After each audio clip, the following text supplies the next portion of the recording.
Harvest Force Field Mapping and Research, Unit 3.2, INTC 6543, International Church Planting. In this session, we're going to examine the issue of research. Solid research informs every aspect of our church planting strategy. As we learn about our target people, we can pray for them more intelligently. Our research helps us identify appropriate ways to effectively communicate the gospel, and our research begins to give us a picture of what an indigenous contextualized church might look like in our people group. There are two types of research that we will need to do: harvest force and harvest field research. This session will focus primarily on harvest force research and mapping, and a PowerPoint presentation will be available on the course site on the LMS with some various maps. This PowerPoint is not for public distribution, but only for your personal use in this class. In order to see that everyone in your area or in your people group among whom you are working have the opportunity to hear and respond to the good news, you have to know where the people live. You also need to know where the resources will come from that you will need to see the area or people group fully evangelized. Without this information, there will be villages or clusters of people who could very well be overlooked or missed. In the upcoming session on envisioning, you will be asked to write down the population of your target people group. Most people have to eliminate the number at first because they have never considered the need to gather the information at the beginning. Most people will have to estimate this number at first because they have never considered the need to gather this information at the beginning. Later, upon arriving to the field, you will need to get as accurate number of villages and communities as you can from the beginning. Remember, God is not willing that any should perish, and you need to know where all the people who need to be reached live in order to ensure that all of them have the opportunity to hear and respond to the gospel. One of the first tools or resources that is needed in cross-cultural church planting is a map of your area. If you are focusing on a district, you need to get a map of that district. If you are focusing on a city, you need to get a map of that city. If you are focusing on a people group, you need to get a map or maps of every known area where that people group resides. This map will be one of the most important resources you will have throughout your ministry. You may actually need several maps because there are several things that need to be mapped. However, you may be able to plot everything on one map. The first thing that needs to be mapped is each village and community in your area, or each village and community in where your people group reside. All the strongholds that you are able to identify are the next things that need to be mapped. These would include temples, mosques, shrines, liquor stores, places of prostitution, etc. These strongholds will be important for prayer walking and spiritual warfare that will take place. Finally, the existing churches and Christian organizations in your area or in the areas where your people group live are the last things that need to be mapped. Again, you can map all of these things on one map, or you could use separate maps for each category. The purpose of this mapping is to provide you, the church planter, with a visual picture of the situation of your target people group.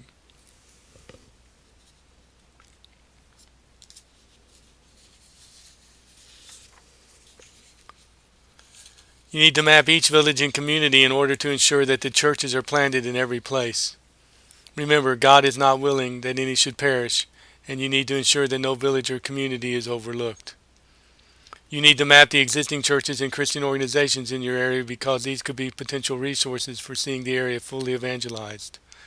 These existing resources can be mobilized for evangelism and church planting efforts in your area or among your people group. Further, knowing where the existing churches and Christian groups are presently located will let you know where the new churches need to be planted. That is, having this information will let you know where the gaps are. Finally, mapping the strongholds will guide those who are prayer walking and involved with spiritual warfare as to the places they need to go to pray. More will be discussed about prayer walking later in this course. However, suffice to say at this point, you will need this information about spiritual strongholds because these strongholds are keeping people bound in darkness. As church planting efforts begin in your area or among your people group, Christians will need to be praying that these strongholds are brought down so that people's hearts and minds can be receptive to the gospel message. Further, as communities are penetrated and churches are planted, you will begin to see strongholds brought down and communities transformed. Your spiritual stronghold mapping will serve as a transformational indicator for your ministry. In summary, you will need to map 1. Every village and community, 2. The location of all the existing churches and Christian organizations, and 3. The various strongholds in the villages and communities. These maps will provide a visual picture for you as you seek to see churches planted in every place where the people live. Now I want to show you several maps that men that I worked with in India uh, put together to give you an example of what these maps can look like. This was a map of Indore city in central India. These are the existing churches and house churches, mainline churches, prayer cells, Catholic centers. He's mapped them where they are located in the city.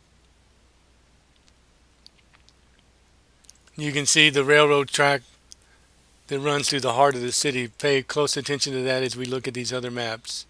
Most of these churches are to the right or to the east of that railroad track. This is a map of the ethnic communities. You see the slums, you have the Sindhi, the Punjabi, the Muslims, the Bohras, the Marathi, the Christians, the Catholics, the Gujaratis, and then you have leprosy colonies.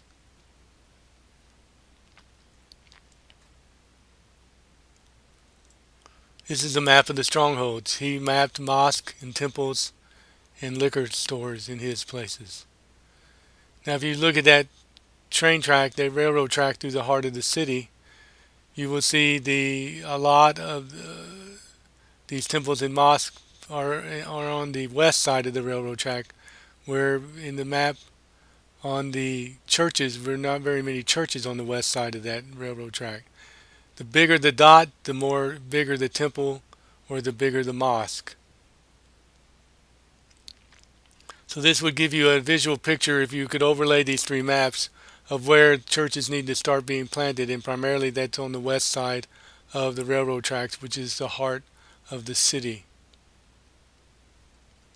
These are handmade maps of a gentleman that I trained in South India who was mapping the big Tibetan communities in the south part of India.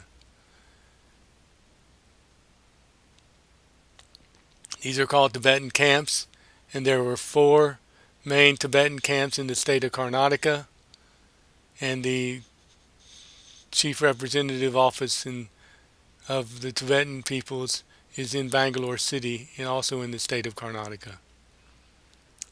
These are Tibetan business communities in various places around the 4 southern states: Andhra, Karnataka, Kerala, and Tamil Nadu. Again, he combined the 5 Tibetan settlements and the 19 Tibetan business communities. And again, the office of the chief representative. Here's his map of some of these Tibetan settlements or Tibetan camps.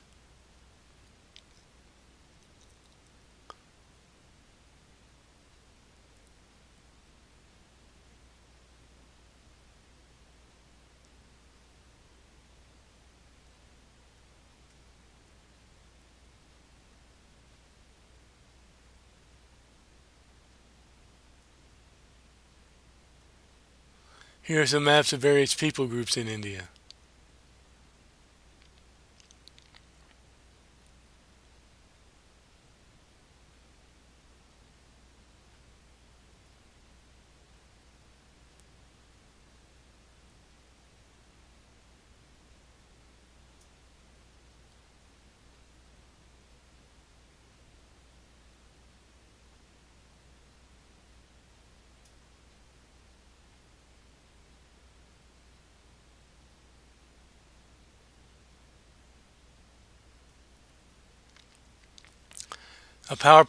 This PowerPoint will be put on the course site on the LMS for you to have access to, particularly the maps. Again, I want to remind you that these maps are for your personal use in this course and are not to be publicly distributed. There is additional Harvest Force information that needs to be gathered. In the next session, more will be discussed regarding the harvest field research that needs to be done. But this session we're going to look at additional harvest force that needs to be gathered, includes such information as the total number of existing believers among the target people group, the total number of baptized believers, the total number of existing pastors and churches and church leaders. These can be the total number of worship places. Existing churches and church leaders can be valuable resources even if the members of those churches may not include those from your target people group, because they may be present in areas where your target people live. Such near-culture peoples can be a valuable asset to the work. If there are already churches formed from believers of the target people group, that is even better. The total number of Christian schools, the total number of Christian clinics and hospitals. Although historically Christian schools, clinics, and hospitals have not contributed significantly to church planting, these institutions can be used of God and utilized by church planters for locating those ministered to by these institutions who might be receptive to the gospel. Other harvest force information. Is the scripture in their heart language or trade language available? Is the scripture in oral or written form or both? What other Christian literature is available? What Christian recordings or audio or video are available? What Christian radio broadcasts are available and when are they broadcast? Is the Jesus film available in their language? Christian media resources available to help evangelize your target people group must be identified.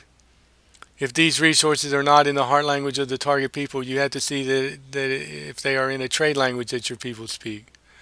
For example, the Bhil people of India do not have the Bible in their language, but many Bhils speak the trade language Hindi. Thus one might need to utilize the written scriptures in Hindi until such time that there is a Bible in the heart language.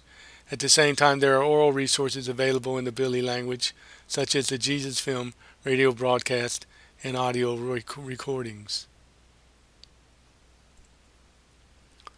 Some more Harvest Force information. What are the names of the other organizations already working in this area or among this people group? What is the ministry of each organization? How many workers does each organization already have? An effective church planter can utilize the Great Commission resources already available in the area or among the target people group. While you may not be able to partner directly with some of these groups in the actual church planting process, a church planter may be able to utilize their giftings and resources to help facilitate the church planting process. Thus, the organization fulfills its vision while the church planter is able to fulfill his vision.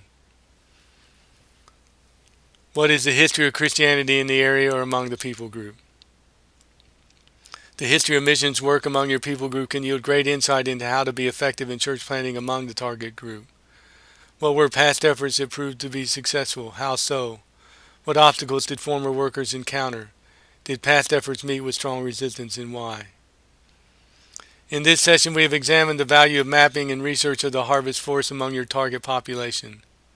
In our next session, we will examine in more detail the research we need to do on the target people group itself, or harvest field research. A good place to start your research in mapping is by exploring the website www.joshuaproject.net.